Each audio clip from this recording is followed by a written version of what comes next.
Chapter number 6। इस chapter में हम लोग पढ़ेंगे नेशनल इनकम डिटर्मिनेशन कि आपकी इकोनॉमी के अंदर ओवरऑल आउटपुट लेवल क्या होगा। जिस तरह हमने मार्केट का इक्विलिब्रियम देखा था चैप्टर नंबर 2 में डिमांड सप्लाई के जरिए कि प्राइस सेटिंग किस तरह से होगी और क्वांटिटी कितनी सेल या परचेज होगी, उसी तरह अब हम पूरी ओवरऑल इकोनॉमी को देखेंगे।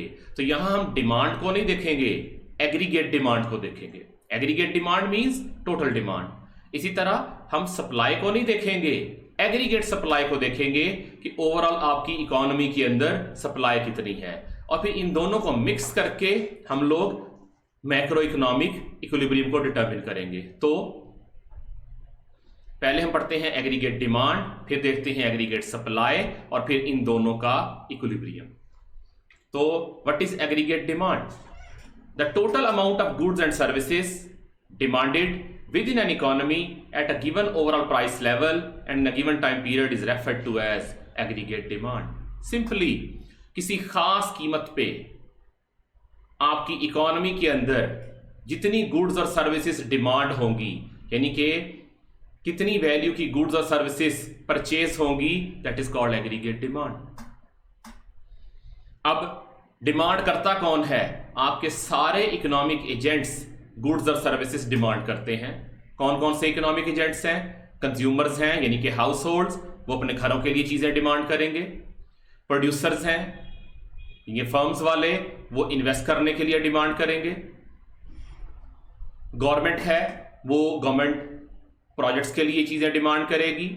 एक्सपोर्टर्स हैं, वो चीजें खरीद के एक्सपोर्ट कर देंगे, और इंपोर्टर्स हैं, वो बाहर से सामान मंगवा के मुल्क में लाएंगे, तो उसको हम नेगेटिव लेंगे कंट्री के लिए। सो बेसिकली जितने भी इकोनॉमिक एजेंट्स हैं किसी खास कीमत पे वो जितनी वैल्यू की गुड्स और सर्विसेज परचेज करने के लिए विलिंग होंगे, उसे हम कहते हैं एग्रीगेट डिमांड। यानी कि एग्रीगेट डिमांड मैक्सिमम इंटेंशंस को शो करेगी तमाम इकोनॉमिक एजेंट्स की।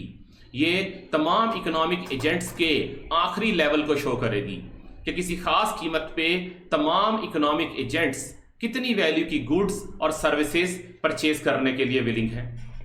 अब एक तो हमारे पास हो गए कंज्यूमर्स, यानी कि हाउस होल्ड। दूसरे आपके पास हैं फर्म्स, यानी कि इन्वेस्टमेंट एक्सपेंडिचर। तीसरे नंबर पे है गवर्नमेंट, यानी कि गवर्नमेंट एक्सपेंडिचर। चौथे नंबर पे है एक्सपोर्ट्स, और पांचवें नंबर पे है इंपोर्ट्स। तो एग्रीगेट डिमांड इक्वल होगी sum of consumption plus investment plus government expenditure plus exports and minus imports. So basically आपकी एग्रीगेट डिमांड जो है ये आपके मुल्क के एक्चुअल जीडीपी के बराबर ही आती है। सो अगर एग्रीगेट डिमांड बढ़ती है इसका मतलब है आपके मुल्क का जीडीपी बढ़ रहा है, और अगर एग्रीगेट डिमांड में कमी आती है तो इसका मतलब है आपके मुल्क का जीडीपी कम हो रहा है, आपके मुल्क का नेशनल आउटपुट कम हो रहा है। अगर हम एग्रीगेट डिमांड की डायग्राम ड्रॉ करें तो पहले हम एक्स एक्सिस पे लेते थे क्वांटिटी, अब क्वांटिटी नहीं लेंगे, जीडीपी लेंगे। वाई एक्सिस पे हम लेते थे प्राइस, अब सिर्फ प्राइस नहीं लेंगे, प्राइस लेवल को लेंगे कि इकोनॉमी के अंदर ओवरऑल प्राइस लेवल क्या है। तो एग्रीगेट डिमांड का जो कर्व है ये डाउनवर्ड स्लोपिंग होगा, just like normal demand curve. यानी कि एग्रीगेट डिमांड का इनवर्स रिलेशन है प्राइस लेवल के साथ। Higher the price level lower will be aggregate demand, lower the price level higher will be aggregate demand. ये देखें price level P1 है तो एग्रीगेट डिमांड आपकी Y1 है। प्राइस लेवल कम हुआ, कम होके आया P2 पे, तो एग्रीगेट डिमांड बढ़ के हो गई Y2 पे। सो एग्रीगेट डिमांड का इनवर्स रिलेशन है प्राइस लेवल के साथ, just like individual demand curve. और हम y से क्यों शो कर रहे हैं? क्योंकि अब हम x एक्सिस पे क्वांटिटी नहीं ले रहे, हम x एक्सिस पे ले रहे हैं जीडीपी, और जीडीपी को हम नेशनल इनकम को हम y से शो करते हैं इकोनॉमिक्स के अंदर। So this is aggregate demand. अब हमने देखा था नॉर्मल डिमांड कर्व अपवर्ड या डाउनवर्ड मूव करता था, राइट या लेफ्ट को मूव करता था, तो आपकी एग्रीगेट डिमांड भी राइट या लेफ्ट मूव करेगी। एग्रीगेट डिमांड में भी राइज या फॉल आएगा। तो यहां हमने बना लिया एग्रीगेट डिमांड का ओरिजिनल कर्व। तो अगर एग्रीगेट डिमांड के कंपोनेंट्स में कोई चेंज आता है तो एग्रीगेट डिमांड में भी चेंज आएगा। अगर प्राइस के अलावा किसी और फैक्टर की वजह से एग्रीगेट डिमांड बढ़ती है तो उसे हम कहेंगे राइज ऑफ एग्रीगेट डिमांड। और अगर प्राइस के अलावा किसी और फैक्टर की वजह से एग्रीगेट डिमांड में कमी आती है तो उसे हम कहेंगे fall of aggregate demand, just like individual demands. तो अगर प्राइस के अलावा, क्योंकि अगर प्राइस में चेंज आता है तो आप उसी ओरिजिनल एग्रीगेट डिमांड कर्व के ऊपर नीचे मूव करते रहेंगे, मूवमेंट अलोंग द कर्व होगी। लेकिन अगर किसी और फैक्टर की वजह से एग्रीगेट डिमांड बढ़ती है तो एग्रीगेट डिमांड का कर्व राइट साइड को शिफ्ट करेगा, it is called rise of aggregate demand. और अगर किसी और फैक्टर की वजह से, प्राइस के अलावा किसी और फैक्टर की वजह से एग्रीगेट डिमांड कम होती है तो एग्रीगेट डिमांड का कर्व नीचे को मूव करेगा, लेफ्ट साइड को मूव करेगा, इसे हम कहेंगे फॉल ऑफ एग्रीगेट डिमांड।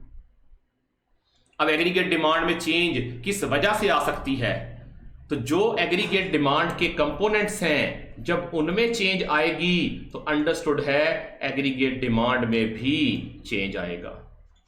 तो एग्रीगेट डिमांड के 5 पार्ट थे: consumption, investment, government expenditure, exports and imports. So factors responsible for shift in aggregate demand curve. एक हो सकता है consumers have more income and begin spending more in the economy, consumers अपना consumption expenditure बढ़ा ले, या firms have a wave of optimism and begin investing in projects. ये जो फर्म्स वाले हैं वो ऑप्टिमिस्ट हो जाए। ऑप्टिमिस्ट मीन वो इकोनॉमी के मुतालिक अच्छा सोच रहे हैं और पहले से ज्यादा इन्वेस्ट करना शुरू कर दे, या गवर्नमेंट नए प्रोजेक्ट शुरू कर दे, या आपके मुल्क की एक्सपोर्ट्स बढ़ जाएं, या आपके मुल्क की इंपोर्ट्स कम हो जाएं। इनका इफेक्ट क्या आएगा? एग्रीगेट डिमांड राइज करेगी। इन्हीं फैक्टर्स को उल्टा दें कि कंज्यूमर्स की इनकम में कमी आ जाए और वो कंजप्शन कम कर दें, या फर्म्स वाले जो हैं वो पेसिमिस्ट हो जाएं और पहले से कम इन्वेस्ट करें, या गवर्नमेंट अपने प्रोजेक्ट रोक दे या पहले की निस्बत कम प्रोजेक्ट्स करे, या आपकी एक्सपोर्ट्स कम हो जाएं या इंपोर्ट्स बढ़ जाएं। तो उससे क्या होगा? एग्रीगेट डिमांड में कमी आएगी, एग्रीगेट डिमांड फॉल करेगी। तो अगर एग्रीगेट डिमांड का कर्व राइट साइड को जाता है, इसका मतलब है सेम प्राइस लेवल पे एग्रीगेट डिमांड बढ़ रही है, it is called rise of aggregate demand. और अगर सेम प्राइस लेवल पे एग्रीगेट डिमांड का कर्व डाउनवर्ड मूव करता है, लेफ्ट साइड को मूव करता है, तो हम इसे कहेंगे फॉल ऑफ एग्रीगेट डिमांड।